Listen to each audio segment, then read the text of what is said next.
Vous savez que baisser la température de votre chambre peut être une arme secrète pour protéger votre santé et pour perdre du poids.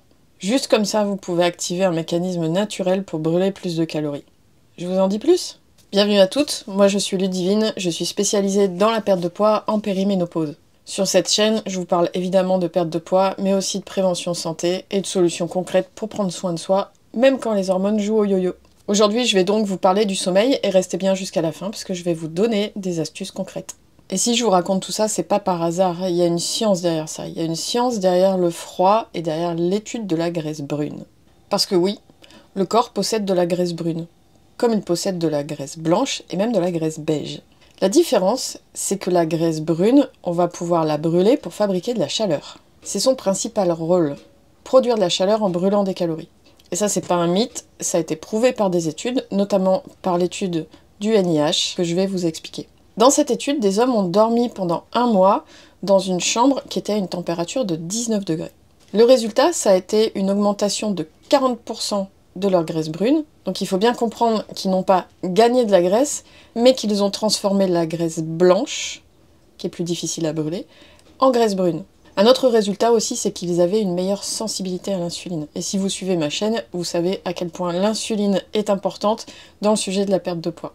Autre chose qui était intéressante dans cette étude, c'est que dès qu'ils ont remonté la température de la chambre, eh bien, ces bénéfices ont disparu. Donc si vous dormez dans une chambre fraîche, vous allez transformer la graisse blanche en graisse brune, mais si vous dormez dans une chambre qui est trop chaude, vous allez perdre cette graisse brune qui va se retransformer en graisse blanche. Et il faut savoir que la graisse blanche, métaboliquement parlant, elle est moins intéressante parce qu'on peut moins facilement la déstocker et que c'est aussi cette graisse blanche qui va être impliquée dans des troubles métaboliques, comme la résistance à l'insuline, le diabète et toutes ces maladies qui font partie de ce qu'on appelle le syndrome métabolique. Pour mieux comprendre, imaginez votre corps comme une maison en plein hiver. Si vous allumez votre cheminée, c'est-à-dire la graisse brune, vous brûlez du bois, qui sont vos calories. Alors que si votre maison est déjà trop chaude, peut-être par des radiateurs électriques, je ne sais pas, vous n'avez pas besoin d'allumer cette cheminée. Et donc vous ne brûlez rien du tout. En fait, dormir dans une pièce fraîche, c'est allumer votre cheminée interne. Allumer le feu, hein, vraiment. La bonne nouvelle, c'est que vous avez complètement le pouvoir de choisir dans quelle ambiance, entre guillemets, vous allez dormir. Alors, on pourrait me dire, oui, mais si on dort dans une pièce froide, si j'ai froid aux pieds, je vais m'enrhumer. Alors on va nuancer. C'est pas le froid qu'on cherche ici. C'est une fraîcheur douce et contrôlée.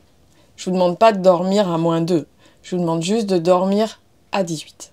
Et soit dit en passant, j'ai déjà dormi dans un igloo, j'ai déjà dormi dans la neige, j'ai pas été malade le lendemain. Ce qu'il faut bien comprendre, c'est que dormir dans une pièce chaude, ça a plus d'inconvénients que d'avantages.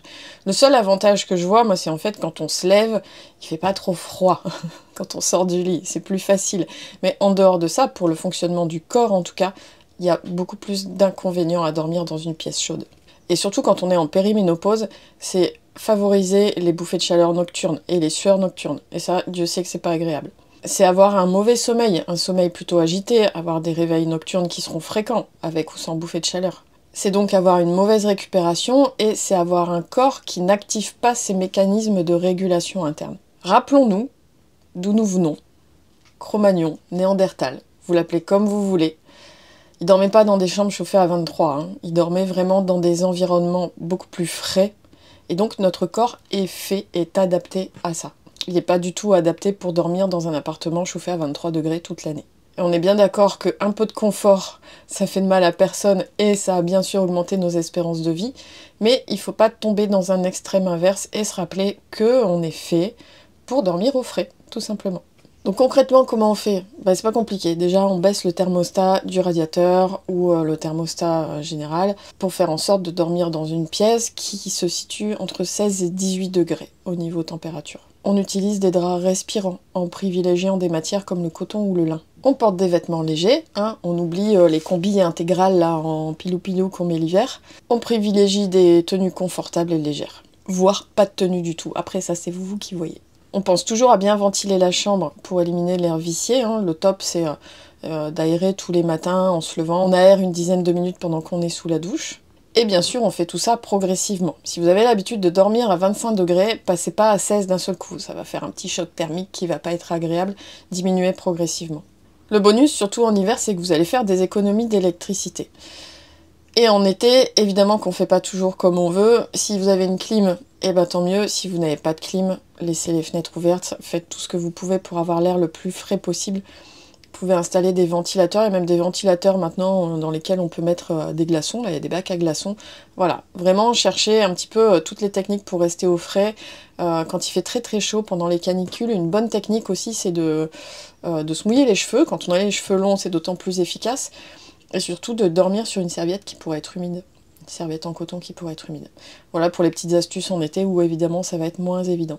Le sommeil, c'est un sujet hein, quand on est en périménopause, entre les bouffées de chaleur, les sueurs nocturnes, les réveils précoces, les réveils multiples, c'est toujours compliqué. Et moi, ce que j'ai pu constater dans mon accompagnement, c'est vraiment une amélioration la plupart du temps au niveau du sommeil, en appliquant cette technique simple. C'est-à-dire manger léger le soir, avoir une chambre qui est aérée, ventilée, qui est fraîche. Les techniques d'activation du nerf vague, tout ça combiné, en général, on a quand même un bon effet sur les sueurs nocturnes et les bouffées de chaleur qui peuvent complètement disparaître, je l'ai vu, ou devenir vraiment occasionnelles, et avoir un sommeil qui est vraiment de meilleure qualité, c'est-à-dire un sommeil réparateur. Vous pouvez très bien dormir 10 heures et vous sentir fatigué le matin, puisque le sommeil n'est pas réparateur. Là, ça devient vraiment réparateur, croyez-moi. Si vous vous sentez prête à tenter cette expérience, faites le test. En plus, là, on est en plein hiver, ça sera facile. Diminuez le thermostat, diminuez le radiateur. Mettez-vous entre 16 et, allez, 19, si vous voulez, 19 maximum.